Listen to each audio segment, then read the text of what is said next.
Thank you all very much for the invitation, to Marcos and his planning team for the opportunity to be here to share some of the things that I follow within the United States as it pertains to agricultural cooperatives. But also I have the good fortune to serve on the board of directors for IFAMA. It has been a wonderful organization that has added a great deal to me. So thank you to all of you who are here at the forum, and we hope to see you again next year. So as I was preparing this talk to think about how the U.S. co-op industry has evolved, it really has evolved in a way to make sure that it creates a competitive advantages for U.S. farmers and agricultural producers. So I'm going to share a little bit of that as we go through here today. I am the director of the Arthur Capper Cooperative Center. It is a center of excellence that focuses on cooperative research, delivering education programs, and it is something that I'm very proud of because this center was formed in 1984. A little bit of U.S. history. The 1980s in U.S. agriculture was very difficult. It is known as the farm debt crisis. There were many bankruptcies of farms, of banks, of agribusinesses, and cooperatives.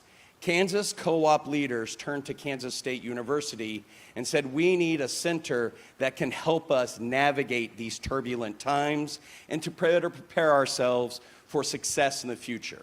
So we set out with our purpose to determine, develop, and deliver research and education for the cooperative community. We do that for Kansas co-ops, for U.S. co-ops, and even now through the connections within IFAMA international co-ops as well. I encourage you all, go to our website. We have plenty of information, research, other programs that you can take a look at. Over time, there has been a significant amount of consolidation and business volume growth for U.S. ag co-ops. Back in 1929, the height of agricultural cooperatives in the United States, we had 12,000. But as you can clearly see on that downward trend, today we sit at 1,650. Yet while we have had that consolidation and the reduction in the number of co-ops, we are handling more business volume growth than ever before. As you can see, that gray line has really risen quite a bit. And as an economist, when I see fewer businesses, more business volume, first thing I think of, scale economies have to be playing here. Many reasons why cooperatives were originally formed is to provide competitive advantages to those who own those businesses.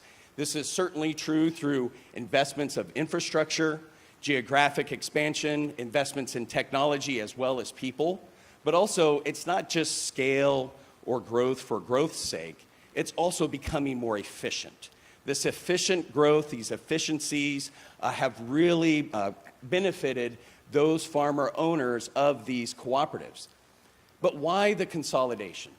What is it that really drove that line down? Now, I am a professor of cooperatives, and one of the things I like to think about are business models. And the cooperative business model, I feel, holds the key to why we have seen this reduction of ag co-ops.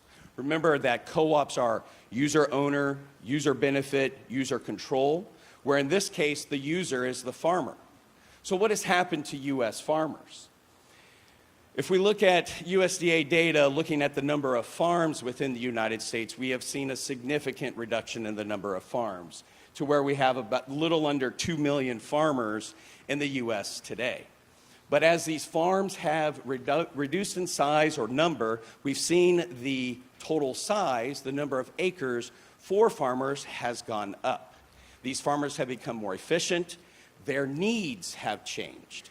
So because of these needs changing, cooperatives have had to focus on their farmer owners. What is it that they need today in order to be successful in a global marketplace? One of the ways that co-ops look at these needs and how they can help competitive advantage to co-op or to farmers of different sizes is through the use of technology. USDA shows precision agriculture, the use and how it has been adopted on farms, and many farms, as you can see, for various sizes from small, mid-size, large scale, utilize yield monitors, yield maps, soil maps, as well as guidance auto steering. But where we don't see as much adoption, this is the space for the cooperative to come in and provide value to their farmer owners.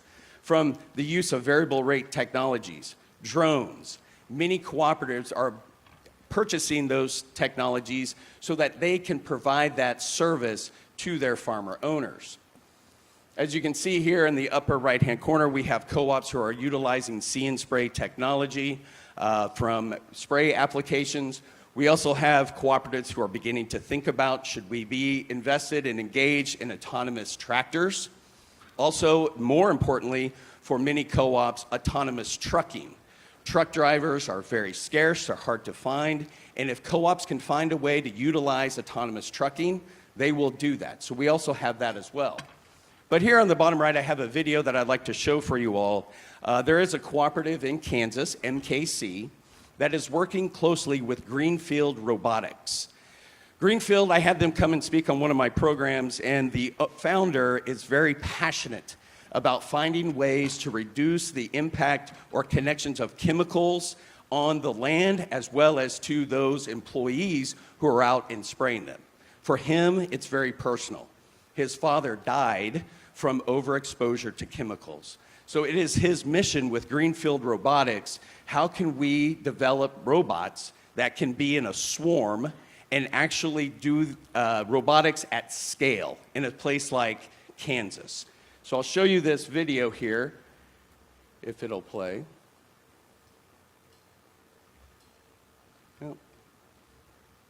Looks like we're not going to have that. But you can see the little robots that are out there that they go through the fields. They will weed, they will fertilize, provide crop nutrients, and even plant cover crops as they go throughout the field. So this is just one way that a cooperative is finding ways to engage in trying to bring technology to their farmer owners. As co-op, the center director, I also have the good fortune of working with different types of co-ops all throughout the U.S. as well as the globe. And here I have 4 U.S.-based co-ops that are different in structure, have a different story, something to add to this competitive advantage discussion. CHS is a federated cooperative. It is actually owned by farmers as well as ag co-ops. I think many of us in this room know CHS. They are a multinational across the globe, grain, agronomy, energy cooperative. In fact, if we look at their sales, they're up over, or revenue, over $39 billion in revenue. They're a Fortune 100 company, very, very large. And in fact, actually, they have just recently made some investments here in Brazil. They have a headquarters in Sao Paulo, working with the railway Rumo in order to put a terminal in the port of Santos. They are doing this in a way to help with global agriculture, but also to provide a benefit back to their farmer owners within the U.S. as well as across the globe. Keystone Cooperative is a cooperative based in Indiana. It is a local cooperative. It is a cooperative that is owned by farmers. There's a recent merger of 2 very large co-ops to come together to bring Keystone. They are over $3 billion in revenue, so a significant size. And of course, that comes with efficiencies and scale economies and things that come with a merger. But the thing that's unique, I find, about Keystone and what brought them together is a way to access talent in a different way than what they have been able to do before. Co-ops are generally flat organizations. There's not a lot of opportunity for advancement. There's not a lot of opportunity to move up. And maybe the complexity doesn't seem to be as appealing to someone who is coming out and is an aspiring employee. But with Keystone, they have added that complexity. They have added those opportunities for promotion. They have created a balance sheet that would allow them to go out, acquire, retain, and attract some top talent. So that is a key for Keystone. Now, it's not all about scale and size. CHS and Keystone are very, very large co-ops. I like my example of Alliance Ag and Grain, LLC. One, it's from Kansas. It's a co-op that I've worked with very closely, but it's unique. Alliance Ag and Grain is an LLC that is wholly owned by 6 other co-ops. 3 founding co-ops came together and they had a problem. The problem that they had was they were not able to attract or retain the CEO, their senior leadership team. We needed to find a way in which to have a CEO to lead these complex organizations to the benefit of our farmer owners. So they formed a management LLC, if you will, a place in which to have that management that was housed within Alliance Ag and Grain, and they have since added 3 other cooperatives for a total of 6 that benefit from access to a CEO who understands modern agriculture and who can help benefit those farmers in Southwest Kansas. Final example is CoBank. CoBank is a financial cooperative. It is a financial cooperative that is part of the Farm Credit System. And of course, the Farm Credit System is a system that is a financial cooperative that has a government-sponsored enterprise. The bonds that they sell to acquire loanable funds is used in order to put back into U.S. agriculture. CoBank, as part of that system, is the primary lender to farmer cooperatives. And for farmer co-ops, this is a significant, in the U.S., a competitive advantage for not only them, but also for farmers to have access to affordable debt capital, to also benefit from patronage. Last year, CoBank paid out over $1 billion in patronage to their co-op owners. That short-term debt, the long-term debt, is really tremendous to have with CoBank. So just 4 examples, there's many others that are within the U.S. and how they provide value back to their farmer owners. Finally, there's always challenges. There are things out there that we know that are coming at us. Many of you all share these very similar challenges. I don't think these are unique to the United States. First, we've talked a lot about farmer of the future. But from a cooperative perspective, these are our owners. These are the people, our customers. So how are we going to be not only relevant to them in the future, but we need to make sure we're their chosen partner. This is discussed a lot within boardrooms, management organizations. Next is talent management. Many worry about, can we retain the talent or recruit the talent that we need in order to run these complex organizations? In fact, many cooperatives spend time to take this talent management and integrate it into their overall corporate strategy. How do we make sure that we are always keeping in mind when we set our strategic goals, how does that impact our talent management? Navigating a change in complexity that's out there. Change management strategies are very well known and very used within the cooperative system. There's financial stress. I know from Kansas, we have had, just coming off of 3 years of drought, it's been very dry. That is, weather is the primary outside force. And I think the takeaway that I always have with co-ops is the basics of business. You need to build a balance sheet. You need to have a strong liquidity position. You need to understand your cash flow. Those things are critical for success in getting through those financial stress times. Next is competition among cooperatives. Now, some of you all who might know a little bit about co-ops might think that's a little counterintuitive. There are 7 principles of cooperatives, and one of them is cooperatives cooperating together. And I'll just put a name on it. This doesn't always happen. And in fact, sometimes the biggest competitor to a co-op is another co-op.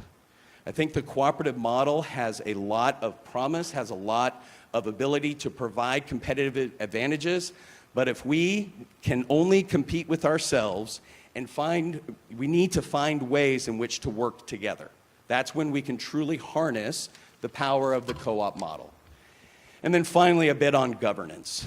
As these co-ops, gain in size and complexity, we have to remember we need to make sure the farmer directors, those who are the owners that serve on the board, are well trained, that they understand how do we navigate, how do we lead through this significant change. So for the directors, we have to make sure we're attracting them. Many ways in which farmer directors are attracted with co-ops I work with is, if you serve on the board of directors, you will be a better farmer. You will be exposed to different thoughts, different ideas, different strategies, ways in which to benefit you on the farm. So there's many more that I could go through, but I don't want to get yelled at. So You're both time. because I know we'll get yelled at. So thank you all very much for your time.